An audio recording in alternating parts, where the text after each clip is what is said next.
generating an approach to joint pain is quite challenging. There isn't one algorithm or one mnemonic you can follow. So what we're going to do is sort of help categorize diseases based on the maximum number of joints that they will infect, and then talk about how they present, acuity and toxicity, and then finish it off with if there are any joints a particular disease has a predilection for. And by using all of these elements, we'd be able to, for the patient in front of you, decide what is this most likely to be. So let's start off by categorizing into monoarticular, that's one, oligoarticular, some, and polyarticular, more than three.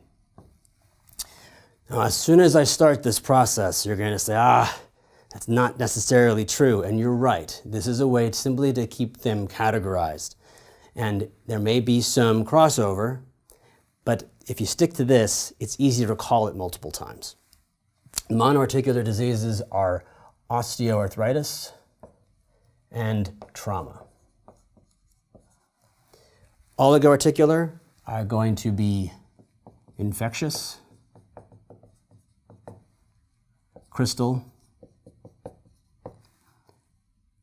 and seronegative. Infectious arthropathies tend to come in two varieties. Those that are gonococcal and those that aren't, usually staph. Crystal diseases are gout or not gout, called pseudogout. And the seronegatives, the mnemonic is a pair of diseases. Psoriatic, ankylosing spondylitis, irritable bowel disease related, also called enteropathic, and reactive. Now, reactive arthritis is I am infected with gonorrhea and a joint hurts. Gonococcal infectious septic arthritis is I have gonorrhea in my joint. Both use the word gonorrhea. You can have a reactive arthritis to not gonorrhea, and of course you can have a non-gonococcal septic arthritis, but gonorrhea pops up a lot in joint pain. We finish it off with the polyarticular arthropathies, and the mnemonic here is viruses.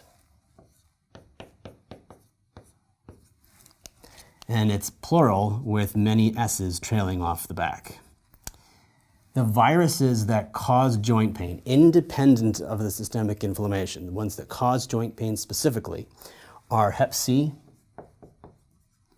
and HIV.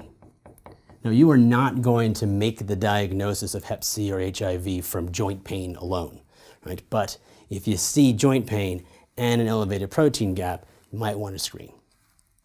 And these you can do something about. The other viruses that do it are things like Epstein-Barr, cytomegalovirus, and parvovirus. The problem with those is that you're not really going to do anything for them, and if the joint pain goes away with the viral symptoms, you can chalk it up to that. The danger of putting that up there, though, is you'll say, I can't really find a cause of their inflammation, so it must be from the virus. That's okay if the onset of the pain came with the onset of the virus and the pain goes away with the other symptoms of viral illness. But don't just chalk it up to, it's viral, and discount it. Don't do that. The other S's are here to remind you of all the other diseases there could be. Seronegatives do make the trip to poly. Seropositives also do that. And really, there's only two main diseases in the seropositives that actually cause joint pain.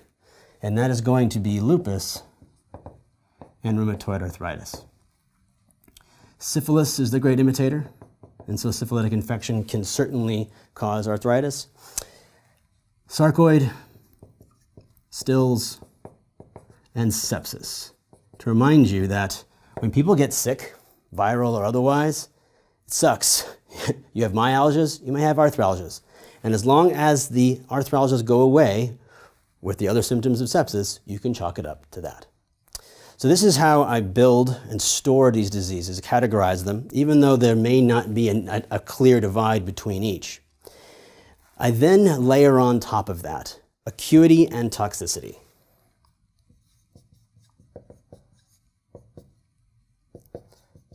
Because they travel together, acuity and toxicity. Something that's acute is also toxic, something that's toxic is generally acute.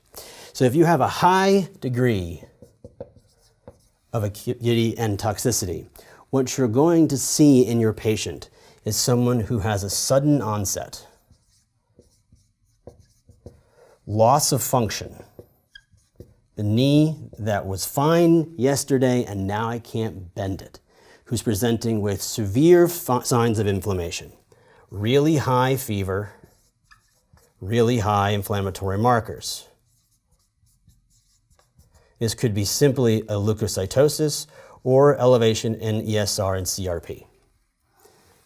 This person is the person who gets admitted. You're not going to wonder, oh, if this person's sick or not, should I maybe do an arthrocentesis? The higher the acuity, the more likely you are to tap a joint. On the other end of that spectrum, though, someone who's got low acuity and toxicity, they're going to come into clinic over and over and over again. They're going to be discounted because it's insidious in onset, their disease. They don't have loss of function, but because of the chronic inflammation, even though it's low grade, they'll have weight loss. They won't have obvious signs or symptoms. They won't have obvious radiologic signs, but they still have a disease. And what you'll notice is that they have an elevated temperature. It may not even make it to fever, high 99s. And if you check them, they're mildly elevated markers. These are harder to spot because they're less catastrophic and have good days and bad days, and anti-inflammatories make them better. So you have to be careful about hearing someone with not obvious symptoms and joint pain because they may have a more insidious onset, low acuity, low toxicity disease. In terms of the things that cause joint pain, on our list, those that have high acuity and therefore high toxicity are going to be trauma, infections, that's septic joint, crystal diseases, which act just like they're infected, and then an acute onset of the viruses, but really it's going to be sepsis. And then lastly, certain diseases like certain joints.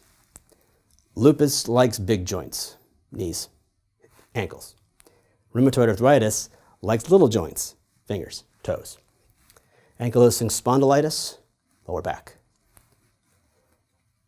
Osteoarthritis, weight-bearing joints, shoulder, hip, or any joint that had some trauma or surgery previous in life is probably going to have accelerated osteoarthritis over the rest.